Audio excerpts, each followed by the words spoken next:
backfield for fantasy is sticky right now. Raiders. The Gwitty Bowl, Bengals, Vikings. And it was for the division, but no one cares about the NFC South. 6 and 7. Yeah, literally no one cares. I can't believe this is our wide receiver corpse this year. It looks like a corpse because you guys are dead to me. Controversial calls and plenty of shootouts to finish out the week, Sam. I'm feeling pretty good about it. How are you? I think you know how I feel about it. We're gonna get to that in a second, but okay. Other than the Chiefs, I'm not gonna be pouty the entire time. It was a very, very good week filled with just wild circumstances. Unfortunately, some more injuries, but overall, a great witching hour once again, and some crazy storylines. Our teams both lost this week, so there's that. Yeah, it seems like it's starting to trend in the wrong direction for both of us. So it seems that it's a common trend. Every week we're repeating the same story about our teams. Before I lose my mind, let's roll the intro.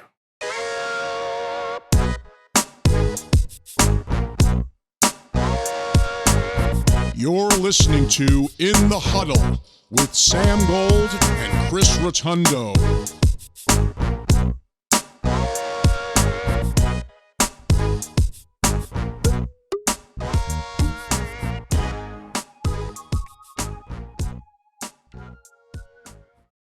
Okay, Chris. You know we just have to start with Chiefs-Bills because, man, everyone's talking about right now. I've said this a couple times this season so far. Thank God we have the podcast on camera in the 2023 season, not last year, because it would be extremely boring as a Chiefs fan to do this podcast because we win all the time. And now we don't win all the time because we're 8-5. So, Chiefs lost to the Bills yesterday in a close game. The only positive coming out of it was that I got it exactly right. I chose the Bills to win 20-17 last week. I didn't want to be right. I said, I hope I'm wrong. But, of course, I was right because I'm just a genius. But... I forgot to wear my glasses today. I was going to wear glasses. I was going to look like a genius because I got it right. That was another prop I was going to bring. But don't worry, I have props because I'm an insane person. But we haven't even talked about the game yet. 20-17 Bills, Chris. Is there anything you would like to say before I air my grievances with this freaking team that I just can't stand watching week after week? No, kind of just the obvious. Bills keep their playoff hopes alive. Chiefs kind of took them out of the 1 seed. Most likely, there's still a possibility anything can happen. Thank the Rams as well for that. There's plenty of time for the 1 seed. It's not lost, but it's definitely harder to grab. And the Bills, like you said, they opened with the Chiefs tough, especially in the regular season. It seems like the only time that they could actually beat them. And now it's going to come to how are the Chiefs going to be able to bounce back from this? We're going to get to it, especially you with the whole Kadarius Toney thing. How Patrick Mahomes... I forgot this was behind me. How Patrick Mahomes and company acted, which was just an awful representation. I mean, acting like that. You're supposed to be professional. Act like that in the locker room, not in front of the cameras. Don't go up to Josh Allen and say that was the worst call ever. Be professional and so that when you're in the locker room, not to your opponent's face who just beat you. That rubbed a lot of people the wrong way, especially me. Lost a lot of respect for someone doing that. I know you have the emotions, you're in the heat of the moment, but you need to be better than that, especially as a professional athlete on a big stage, millions of people watching you every week. It's just not a good look. I'm sure you can agree. Complaining about the penalty, I understand when it was thrown and the circumstances, but at the same time, you can't sit here and act like you haven't got penalties called your way, that other fans have felt this way. So it goes both ways. We look at the Super Bowl, that whole thing. I know you're going to bring all this up, but at the same, it was, from a fan perspective, it was a really fun game. It was close, came down to the end, big calls, and all that. So from a fan perspective, of someone who has no stake in either team, yeah, I thought it was fun. I enjoyed it. But from someone like you or a Bills fan who actually have a lot riding on this game, 1 seed, a potential playoff berth, you're going to have 2 totally different sides of the story. It's going to be totally different everything for you guys. So overall, I found the game to be a lot of fun. I'm going to cut my thoughts on this really short because I have a lot to say, but I feel like you need to air your grievances out right now. I mean, look, this game was everything I expected it to be. 20-17, Bills win it. Honestly, the game itself, up till the last few plays with Kadarius Toney, was pretty much everything I thought it was going to be. It was a close game. It was about mid-scoring, couple touchdowns each team. It was going to come down to the wire. Both defenses had their moments. Both offenses had a couple nice drives. So the game itself, up to the very end, was pretty normal. It was pretty normal Chiefs-Bills. It's always close. So I really don't have much to talk about, just full game-wise, except obviously the end, where Kadarius Toney, you see behind us, he is clearly offsides. And first and foremost, to any of the Chiefs fans that are complaining, saying that was a BS call, that shouldn't have been offsides, you gotta be kidding me. You're not, I'm sorry, I gotta call you out right now, you're not real Chiefs fans for that. It was clearly offsides. Like, I have to be completely as unbiased as possible. If you're gonna go out and complain, I mean, I'll get to Mahomes and Reed in a second, totally uncharacteristic of them to complain about the refs.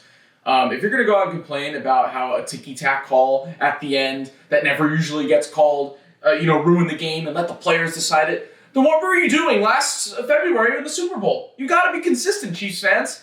Like, both were the correct call. The Bradbury hold was the correct call, and this call was the correct call. So don't be a hypocrite and say that you think it's BS that the refs decided this game because, it was too close, no one ever calls offsides. And then last year, you're going to yell at Eagles fans for saying, it was ticky-tack, it was 50-50, no one calls a holding like that at the end of the game. Pick a side, because both were the correct call. So stop blaming the refs. Just like I said at the beginning of the season with the Jets and the Vikings game, if you're going to blame the refs for saying that you lost this game, that's loser talk. And I'm talking to you, Mahomes, as well, because I love you, Mahomes. I'll never go against you, but this was easily the lowest point of your career with the Chiefs, just the way you've acted. Now, I'm going to give you a small pass just because I'm sure, knowing the competitor he is and just how much he wants to win in this league, that wide receiver room must have just driven him absolutely insane. I don't know what I would have done in that position. I'm surprised it's taken him this long in the season to go absolutely nuts. This looked like it was the final straw, and I don't blame him for going crazy. But the issue is, he should be taking it out on Kadarius Toney and the Chiefs. The fact that we are going to enter Week 15, and this team has not had a players-only meeting yet is wild. Not the team, but at least the offense. How is Mahomes not taking his own hands? Maybe he has. I guess we don't really know, but it feels like they haven't because they haven't gotten anything worked out. So how have they not? He's got to redirect that anger towards something else because, look, everyone hates the refs. We know that. The refs have been super inconsistent this year. But one, this was the right call. And two, that's just totally uncharacteristic of Mahomes to do that. I mean, there's a video of him. It looks like he's getting held back because he's trying to go after the ref. What is he going to do if he doesn't get held back? Go right into his face? Is he going to shove him? I've never seen. Here's the video. First of all, he slams his helmet. Okay, fine. He's pissed. Great. But then, is this going to be the one where he goes after the refs? No, maybe not. Let me go back. Okay, so here it is. Okay, so there's the play, which, by the way, erased the top 10 Chiefs moment in history. So sad. Just so sad. There it is. Okay, so it's a little blurry up there, but you can pretty much see it. Mahomes, I've never seen him this angry, but he's getting held back. You can see the ref at the bottom right corner of the screen at some point. What is he doing, man? I mean, he should be doing that towards Toney at this point. I've never seen Mahomes been this angry. He's usually extremely humble. Maybe not on the field sometimes because people like to call, that he cries for the ref sometimes. But, after the games on the podium press conference, he's always yeah, we just got to be better as a team. I made a lot of mistakes, blah, blah, blah. And this time, he just went right to, I have the quote right here in the post-game presser for Mahomes. He says, for football in general, to take away greatness like that, for Travis to make a play like that, sorry, I didn't see what Travis said.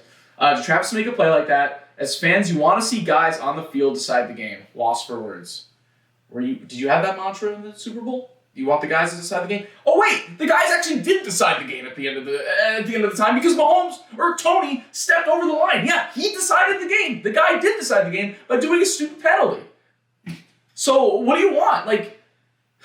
And then even worse, man, was just how he acted towards Josh Allen. Josh Allen, also kind of a resident crybaby when it comes to the refs, but he was despicable the way he acted. Completely normal this week. I felt bad for Josh Allen. He was caught in the middle of it. He was just trying to say good game at the end, and Mahomes was just still complaining to him. Actually, sorry, I have the quote on my phone from that part. Here it is. Wildest effing call I've ever seen. Effing terrible. And he circles back and says effing terrible twice back to Josh Allen.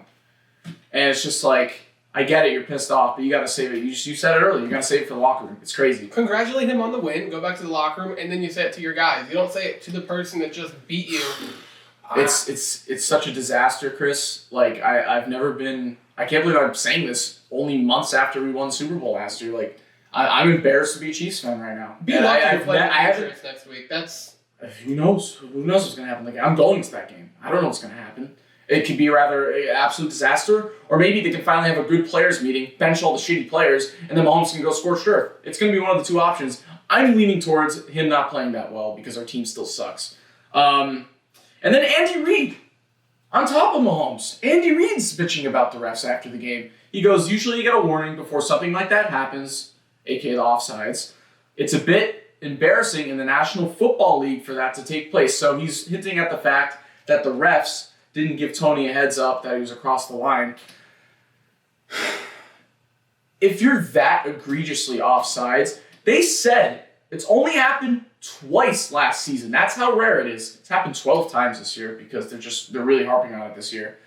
I'm sorry, Andy Reid. I mean, you could rather go ahead and blame the refs for not giving him a thumbs up, or Kadarius Toney could have above a 1 IQ and go behind the center. All you have to do, you learn this in elementary school. Mahomes even said in the press conference, you learn in elementary school, look to the right of the center. You see where the ball is, you go a foot back. It's that easy. Stop blaming the refs. I mean, for Andy Reid and Mahomes, the two most humble guys after the games usually in the post-game press conferences that take all the blame to be doing this team is just absolutely broken. Kadarius Toney, I'm scared. For you need to be absolutely benched.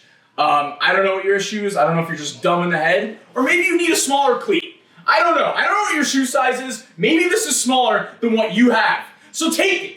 If not, if you can't do that correctly, here, I'm going to be at the game next week.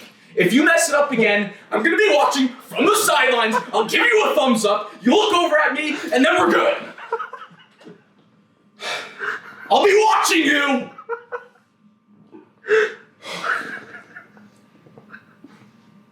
I can't believe this is our wide receiver corpse this year. It looks like a corpse because you guys are dead to me. I dropped the cleat right on my toe, right on this part when I did that bit, and I think my toenail's bleeding. Thanks, Kadarius Toney. That's your fault. There's stuff all over my thing because I used it for the turkey bowl and Thanksgiving. Look how dirty it is. And now my pants are ruined. Can we get him new pants? I mean, Someone get me new pants. I'm about to take my pants off. Whew. Why? Why did I bring this? Because I'm a crazy person, that's why. I bring props every week because this team is driving me crazy. I look like a marshmallow. I'm bloated in this white shirt complaining about a player that shouldn't even be on the field. All right. Let's talk about another game, Chris. Let's talk about Rams-Ravens. Ravens 37, Rams 31. Oh my gosh, man.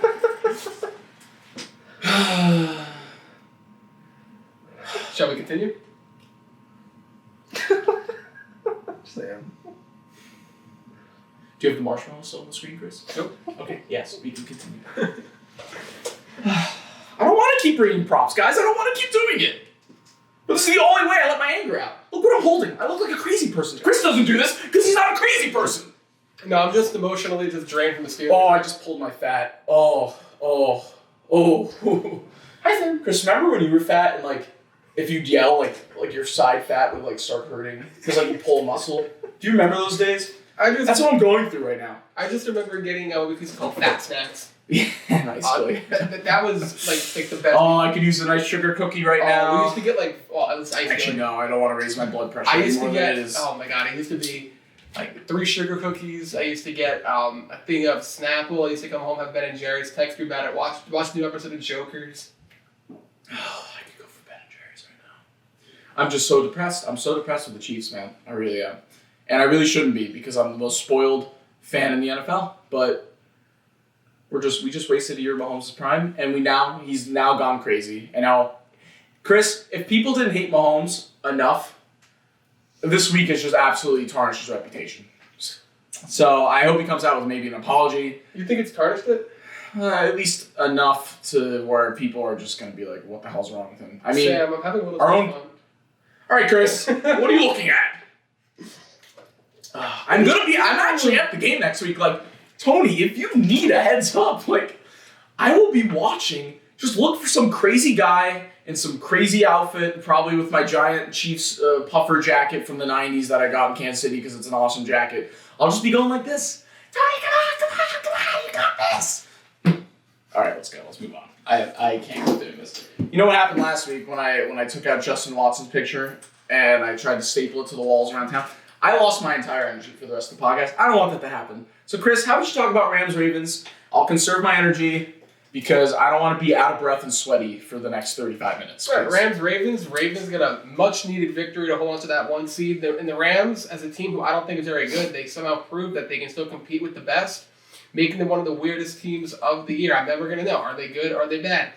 We go into overtime in a wet game, one that I thought the Ravens were going to absolutely kill the Rams, and it ends up being a punt return for a touchdown, much like the Jets had in Week 1 against the Bills to move the Ravens to 10-3 to seal this victory. And now, no Mark Andrews. You lose J.K. Dobbs earlier in the year. And as long as Lamar doesn't go down, this team is arguably the best team in the AFC, and some people can make the argument for the best team in the NFL since they have tied for the best record right now, which I think they're easily in the top 3 conversation coming after this week. So the AFC is either going to run through the Ravens or the Dolphins, one of the two, which it seems. And well, you know, if the Ravens and the Dolphins, they play each other in Week 17, so if they both win out until that game, that's what's going to decide it. So that's going to be a great game. I keep on saying the beginning of the season, lackluster, and then the end of this season. Seriously. We go down the standings, and the AFC, you have the Steelers, Colts, Texans, Broncos, the Bengals, and now the Bills all tied at 7-6 right now. You have an 11 seed with a winning record right now. And it's about to be mid-December. I've never seen something like that. And it's wild. And really quick, the Steelers, they lost 2 games to arguably two of the teams that are easily 2 of the worst in the league. And they win one of those, and I'm feeling kind of good, but we dropped both. But that's enough of that. And then you go over to the NFC, where the Vikings ended up pulling out a massive 3-0 victory. Oh my gosh. Shout out. Chris, we live in a time this season, captured on this podcast, we've gotten to watch 70-20 and now 3-0. I mean, what a time we're living in. Seriously. And then let's just say the Packers beat the Giants tonight. Beat the Giants. They're 7-6. And they will be the 6th seed. And the Vikings will be the 7th. It's crazy. And if the Vikings lost, then you have a huge cluster in the NFC going down of teams tied at 6 and 7. So the battle for the 6 and 7 seed in both of these divisions and both of these conferences. It's coming down to the wire, and you could have 3 teams fighting for one spot come to the final week, which is something that I'm super excited for to see how this is all going to play out. A bunch of clinching scenarios are going to be coming up, a bunch of elimination scenarios. It's the most exciting time of the year. I keep on saying it. I just can't wait because who knows who's going to get the 1 seed in the NFC? Is it going to be the 49ers? Is it going to be the Cowboys? The Eagles are probably out of it after the Cowboys. We'll get to that later, but the Cowboys, maybe. But I'm going to say the Eagles still decide everything. They have the tiebreaker right now. They just, I believe if the Cowboys, if they both win out, I know the Cowboys are ahead of them right now, but I don't know. I saw something this morning that said the Eagles still control the East for some reason. I don't know what that means. Because overall they play more NFC teams coming up, so overall they'll have the better conference record if the Eagles win out rather than the Cowboys. So the Eagles can still win the division if they win out. So you have, let's say, a 3-headed race still for the NFC, while the AFC, it's looking like it's a 2-headed race right now. But we look at the AFC and we have the Ravens and Dolphins, and it's come down to those teams. So it's going to be an exciting battle for the top.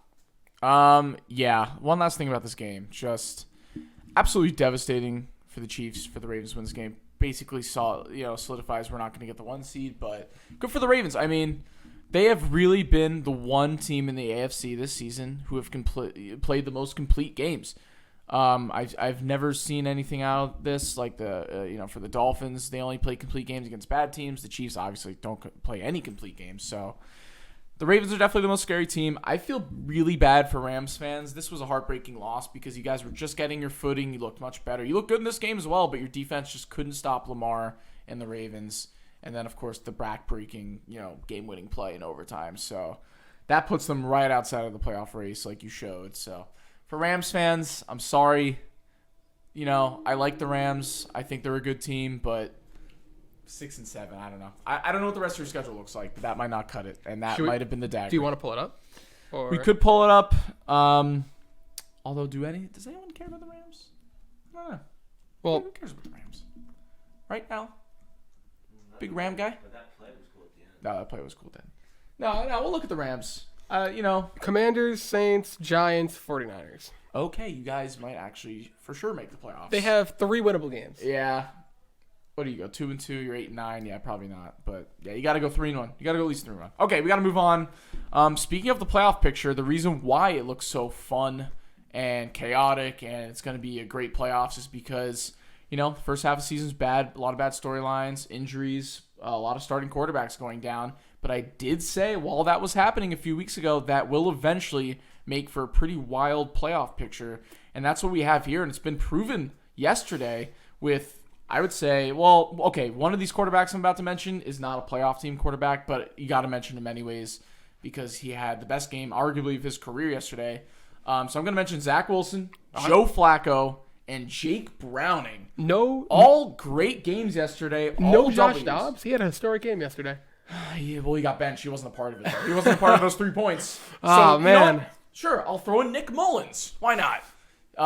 He's like the god of coming in and just immediately putting up points or winning the game for people as a backup. At the beginning of the season, if you told me Joe Flacco would be the savior and the best quarterback the Browns had this year, I would have called you crazy. He airs it out, man. I for sure would have thought Deshaun Watson, there's no way he would have played worse or the same as last year. I was wrong, and plus he's hurt. PJ Walker, I don't even know what he did to get benched. I guess I haven't been watching the Browns close enough. He's just not a starting quarterback. And now, here we go. Joe Flacco, second game back from the practice squad, and boom, 300-yard game, and led them to a victory over a Jaguar team. I know, they were banged up, but that doesn't matter. Still, the Jaguars, great team. Browns, great defense, and Joe Flacco playing very well, playing among the better quarterbacks in the league these last 2 weeks. And look at that. 2 touchdowns, 300 yards. Brown fans, you have a veteran. He knows what it means to make it to a Super Bowl and win one. So I don't think you guys are going to go very far in the playoffs, but you still have some reassurance behind a veteran who showed he can still play, especially versus top-end talent in the NFL today. I mean, the reason why he just keeps airing it out, he's got nothing to lose. He's already done what he's needed to do in his career. Won a Super Bowl. He's had multiple Pro Bowls, multiple 4,000-yard seasons. What is he, 40 years old now, 39, something like that? He's just having fun. He's having fun. He's going out there, he's getting the bag, and he's just going to air it out because why not? And I'm sure the coaches have told him, we got to air it out. We have a lot of weapons on the outside. And that's exactly what he's doing. So the Browns with Joe Flacco somehow is scary. Good for him. Zach Wilson putting up, I really do think maybe that and the game against the Chiefs earlier in the season, I think those were his 2 best games of his career. This game against Houston, the writing was on the wall, but behind the rumors of saying he didn't want to play, getting benched to becoming the 3rd-string quarterback for 2 weeks, cutting Tim Boyle now back in the starting lineup. He was also in got nothing to lose mode as well. Bad weather too on top of it. The writing was on the wall for not just the Jets win, but Zach Wilson to actually have a very good game. But that's only going to be short-lived. Yeah, it's just so weird sometimes when you see Zach Wilson just rolling out of the pocket, slinging it. It's like, why does he just – I don't get it. He's just great for 1, maybe 2 games a year out of nowhere. And then he's probably going to suck next week. I don't get it, but good for the Jets. That might be their final win of the season, so enjoy that because that was a great win. On the flip side of that game, the Texans – huge loss. You got to ask the question, are they just done for the season? I know Stroud is only missing 1 game at most, but just in general, I mean, they lost Tank Dell last week. Nico Collins went out basically immediately with a calf injury. I don't know how long that's going to linger. Dalton Schultz was out this game. Their defense doesn't look too good. They're 7-6. I mean, they're still in the hunt. It really depends on what Stroud is doing. But you saw it in this game in general. One, the Jets defense, you got to respect them. They've been good all season. And 2, mix that with the fact that you have really no one to throw to at this point, especially after Nico went out. It was kind of a disastrous game in that weather as well. So the Texans, man, it was a fun story. They're still in the hunt for sure, but it's not looking as up as it is for other teams, such as the Bengals, who Jake Browning, it took him a game to get acclimated, but the last 2 weeks, he's had over 300 yards in both games, multiple touchdowns. he looks great. Like I don't get it. I don't Season get what is this not season over. is. I really don't The understand. season of backup quarterbacks. And far from over. One more team, not a backup quarterback, but we need to talk about. I think the Denver Broncos we really need to discuss. This is a team who we both said that they have a new head coach, Sean Payton, good head coach. This team is only going to get better. I had them going 7-10. Not amazing, but they weren't going to be as bad as they were last year. And they already hit that 7-win mark.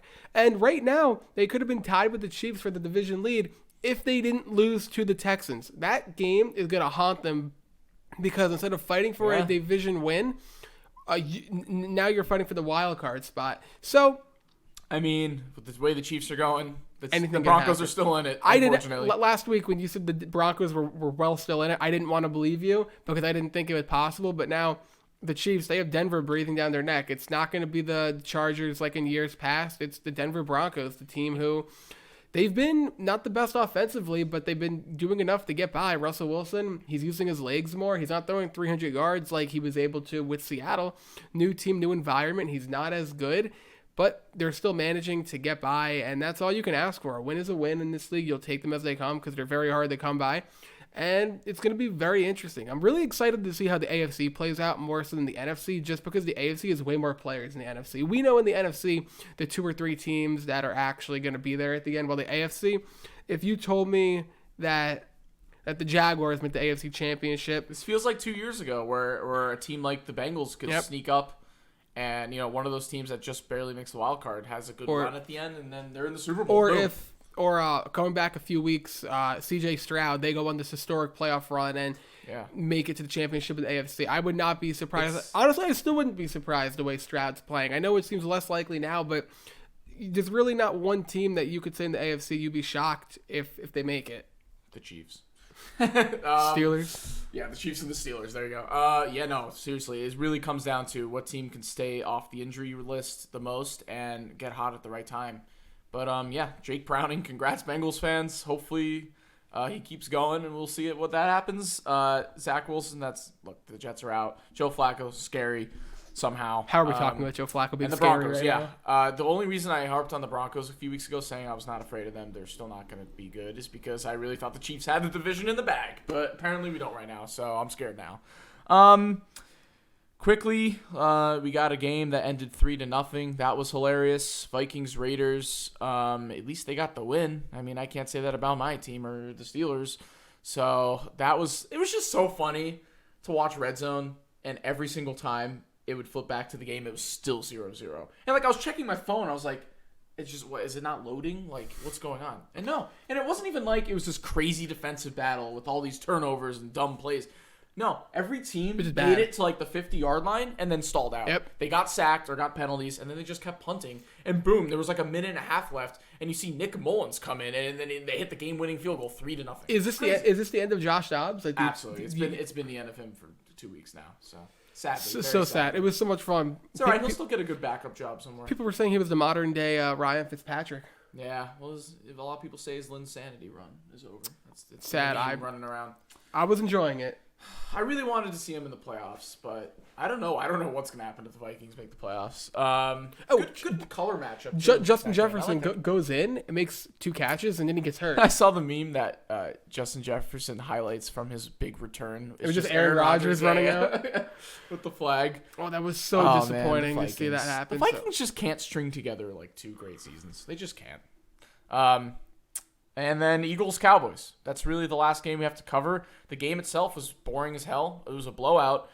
But Eagles on the receiving end back-to-back weeks. Yeah, we got to give them the props. It's the Dallas Cowboys. Now, I still don't think they're better than the 49ers. However, I mean, at some point, you got to give them props. They've been blowing out basically every team they've played against other than the Seahawks last week since they lost to the 49ers, right? Yeah, and since they lost to the Eagles. This right here, that win solidifies that the MVP race will be down between Brock Purdy, who had another fantastic game, and Dak Prescott. It's going to come down to those two. I'm really interested to see because I'm really split right now. Right now, I guess I'm going to give the edge just to Dak Prescott. Just because I think although I'm not a big proponent of the guys that be like, well, Brock Purdy beat Dak Prescott because, look, did Dak Prescott play defense against Brock Purdy? No.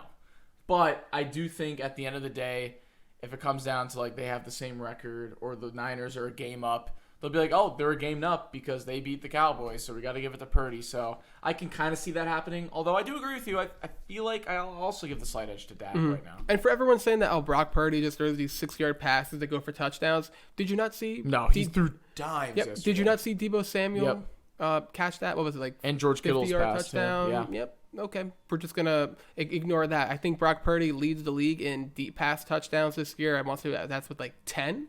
Yeah. Right now. And every time he throws it to Ayuk, it's at least 25 yards down the field. So people are going to nitpick and look at that, but you're not going to sit here and say that, oh, look at Tua with Tyreek when he catches something cutting across the middle and takes it to the house. But nobody wants to talk about that. But everyone wants to harp on Brock Purdy for that happening to him last week.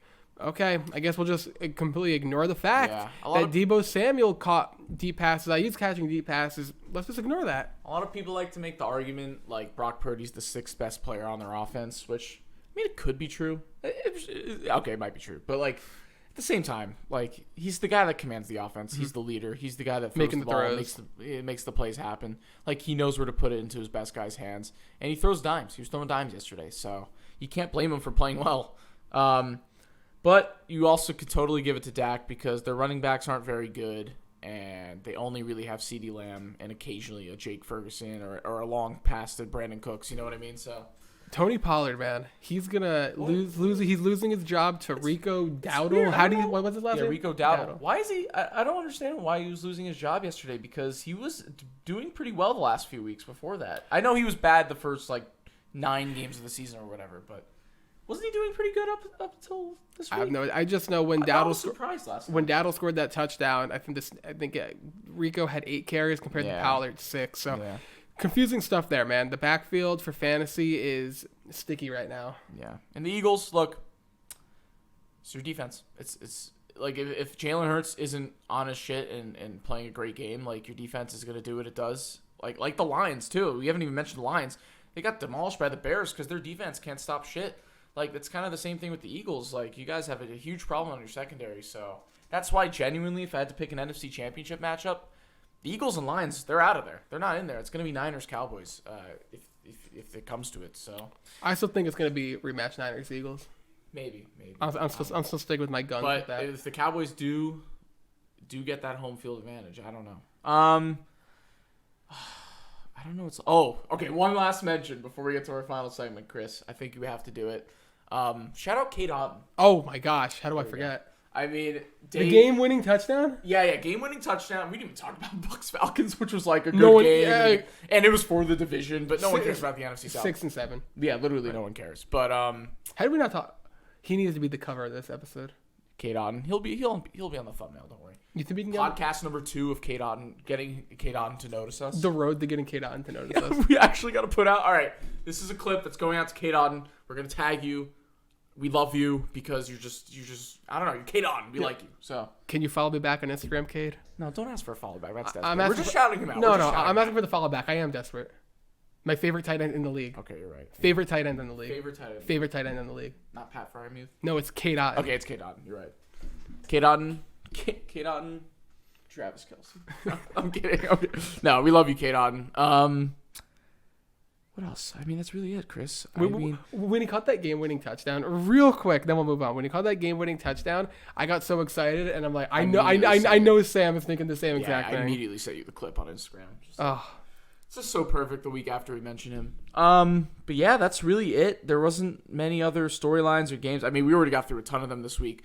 So, Chris, if you want to quickly mention, harp on something that we talked about last week. Really Kate Otten game-winning touchdown? Yes, Kate Otten was announced as the main character of GTA 6. No, Chris. I mean, look, we previewed GTA 6 talking about how much we loved the game last week. And it actually came out a few hours after we finished the podcast. Someone leaked it. Released early. Someone leaked it. We're not going to watch the clip, and I'm sure everyone's watched it a million times. If not, please go watch it. It has like 150 million views at this point, which is crazy. But Chris, I mean, look, I am a guy who feels like a lot of things that get hyped up these days, especially in the media, usually ends up disappointing.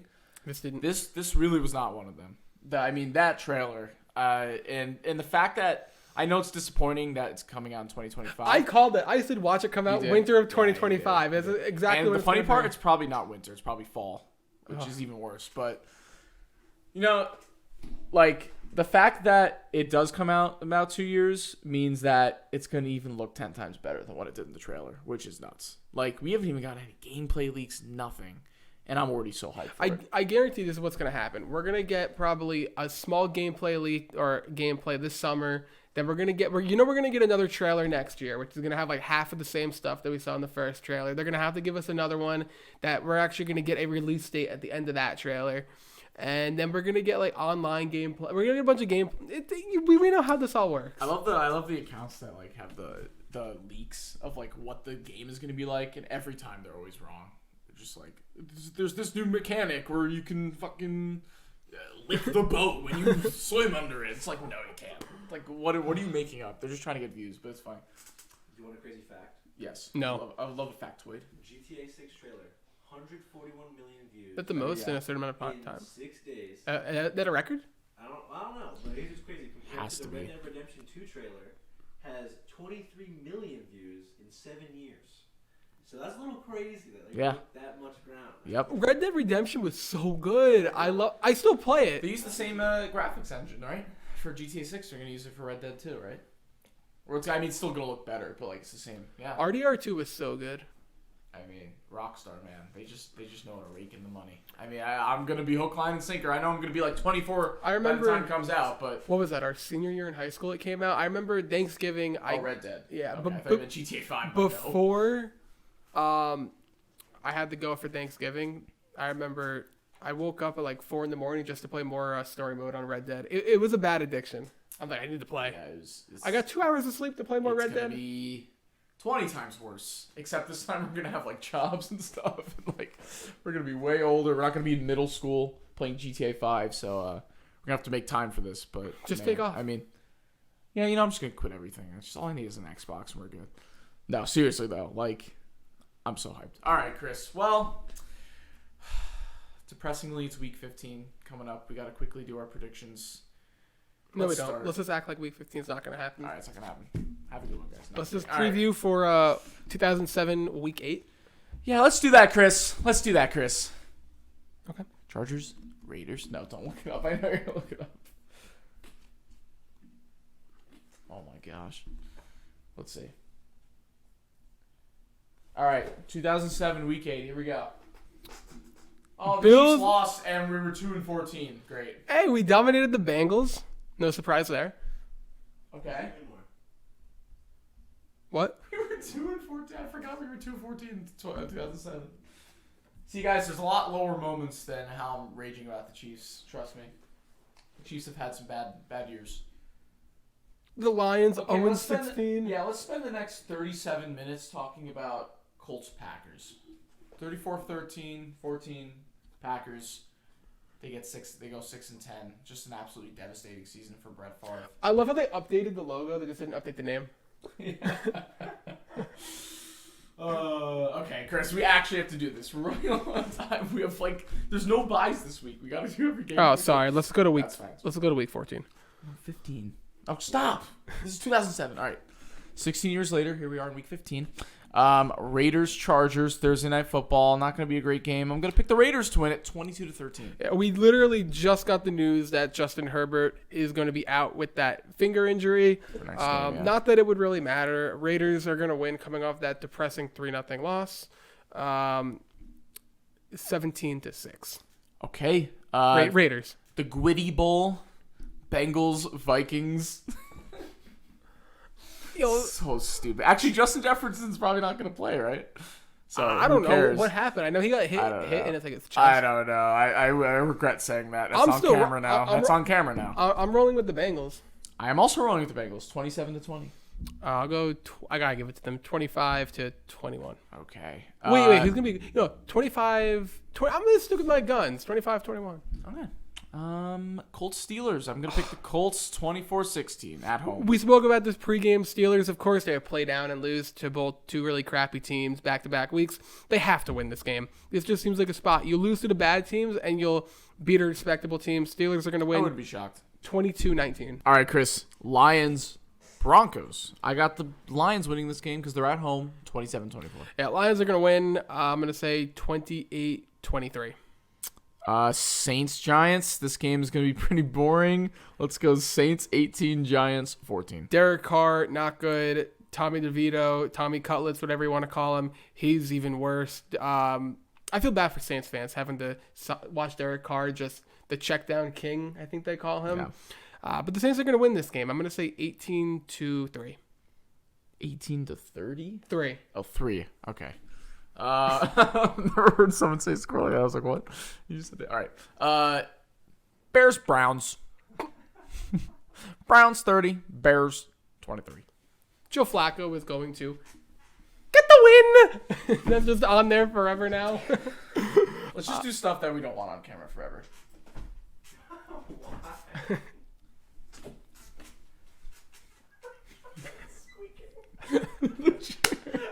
The chair is squeaking. Samuel. Hey, job people that are going to hire me one day. Oh, we need to keep moving. Just do all the cringiest things you could possibly imagine. Samuel, excuse me. Be cough? Why? Okay. Yo, I'm getting ridiculed on every comment section for no reason. Zesty. I love that. I love that comment. Bro couldn't handle the fact. All right. Panthers, Falcons. Wait, did you say your score? No, I didn't say my sorry. score. Cleveland's gonna win 28-17. Okay. I hate you. I hate you. Why though? I hate you all. All right. Panthers, Falcons 16. Panthers 10. Speaking of terrible quarterbacks, we have Bryce Young and Desmond Ridder. Oh, this is gonna be such a fun game. One that could end 6-3 Falcons. You're gonna do 6-3. No, I'm not. I'm not. Actually do 6-3. Fuck it. Who cares? That'd be fine. so funny. 6-3. All right. I hope it's 6-3. Packers, Bucks. Packers 23. Bucks 18. I'm gonna say Bucks are gonna win here. My boy Kate Otten gonna have 2 touchdowns, 100 yards. Yeah. Tampa's gonna win 29-18. Sorry you're gonna lose this game, buddy. I'm sorry. Fake fan. Henry Pearson, though. It's the Kate Otten versus Henry Pearson Bowl. Our 2 favorite tight ends or fullbacks, whatever. Dolphins, Jets. By the way, I made it to the fantasy playoffs. So did this guy, except I'm the 3 seed. He's the 6 seed. My team is really hurt. nervous. I'm losing to him in the first round because that's just my luck in fantasy. Pray for me. Also pray for Tyreek because he does have his hardest matchup of the season against the Jets. I'm going to have the Dolphins win this game 26-10. I think Miami will win. I'm going to say 28-20. Chiefs, Patriots. I will be at the game. By the way, bad news, guys. I will be sending in some videos and my predictions, but I won't be sitting in this very chair next episode unless we film a couple days later, unfortunately, because I'm going to the Boston region to watch the game. So, unfortunately, I will have to sit through the Chiefs' disastrous team. Maybe it'll be scorched earth. Maybe it'll be different this time because Mahomes will actually do a player meeting and will be great next week. Or it could just be another terrible game. So I'm going to go kind of in the middle here. The Chiefs have to win this game. Please, God, if I have to go and watch the Chiefs lose to the Patriots, that will not be fun. Chiefs 20, Patriots 12. I'm going to say 22-13, Kansas City. Okay, Chris, we got an accoutrement of weird games here coming up. Titans, Texans. I have the Texans winning regardless of CJ Stroud being there or not, 20-17. Yeah, Titans are also an atrocity here. DeAndre Hopkins will have a touchdown, though, on some random 30-yard scramble across the field. That's not random to his family. Oh, I'm sorry. They're going to be very proud of him if he scores that, Chris. Okay? I'm sorry. Texans will win CJ Stroudless or CJ Stroud full. I'm a part of the Stroud boys. I'm going to say Texans will win. I can't make it to the final 2 minutes of the episode without making a dumb joke. It's like slightly controversial. No, that's actually a nickname of people that are fans of CJ Stroud, though. No. It's like actually a thing. I'm not. All right, I'm going to say Texans will win. I'm going to say 31-15 on the premise of Stroud playing. 49ers, Cardinals. 49ers, 30, Cardinals, 19. 45-14. 49ers. Yeah. Rams, Commanders, 20-13, Rams. Rams have to win this game. Yeah, they really do. If they won last week, I'm picking Washington, but Rams need to win this game. I'm going to say 29-21, but Howell will quietly have 305 passing yards. Okay. And Yeah, Terry- of course he will. Terry McLaurin will have a catch, too. Okay. Yeah, no, he's been just, I don't know what's going on with him. Bills, Cowboys, big game. Bills fans, listen, congrats, you got the win. I didn't really even talk about you guys much and the fact that you actually tried to lose the game at the end by throwing it twice when you could have just run out the clock to beat the Chiefs. But congrats, you still got the win. I'm not too confident you guys are going to beat Dallas, though. Look, this game, the game against the Chiefs was only to keep you in the playoff hunt. You're still, the 11th seed, 13th seed, whatever it is. So you got to keep winning. And if you lose this game, it's still not looking good. So unfortunately, I'm going to have you guys lose, not because I'm salty, but because I actually do think the Cowboys are better. I'm going to have them winning 27-20. This is a tough one. This is one going either way. Big game for both. Cowboys want to keep the hopes of the 1 seed alive. Bills want to keep their playoff hopes alive. A loss here might be the nail in the coffin with how close everything is. With that being said, I will have Buffalo winning, but it's going to come down to the wire. 26-24 Buffalo. All right. 2 more games left. Jags, Ravens. I just have a feeling this game is not going to be that good. I don't know why. Sunday Night Football is really disappointed lately. It feels like it's a good matchup, but the Ravens right now are just the better overall team. I'm going to have them winning the game 34-20. Yeah, I have the Ravens winning this one too. No Christian Kirk. Lawrence, how is he going to be? I'm going to say Ravens are going to win 27-25. Eagles, Seahawks. I'm rather going to come back in 2 weeks. Wow, that's crazy. No one will know if I win in fantasy until 2 weeks from now. I'll let them know. Yeah, please do, because this game might give me aneurysm. You have Kenneth Walker. You have DK Metcalf. I have DeAndre Swift and Devonta Smith. I'm really nervous. This could determine a lot of my happiness in terms of fantasy, but as a game-wise, it should not be that close. I think the Eagles are bouncing back. They're going to win this game 31-16. Eagles do let up a lot of yards through the air. We saw CeeDee Lamb last night have his way. He is better than A.J. Brown this year. I said it. A.J. Brown's been locked up by a lot of good cornerback ones this year, and CeeDee Lamb is not. Sorry, go ahead. I'm going to go with the Eagles winning this game. I tried getting cute with the Seahawks last week, but I didn't know that Drew Lock was going to be starting. Either way, Eagles will win this game 35-28. Okay. What did he do? I just winked at him. All right. Well, guys, I'll miss you next week, however. Yes. Okay, if we have time, what is the best Sunday Night Football game you've ever seen?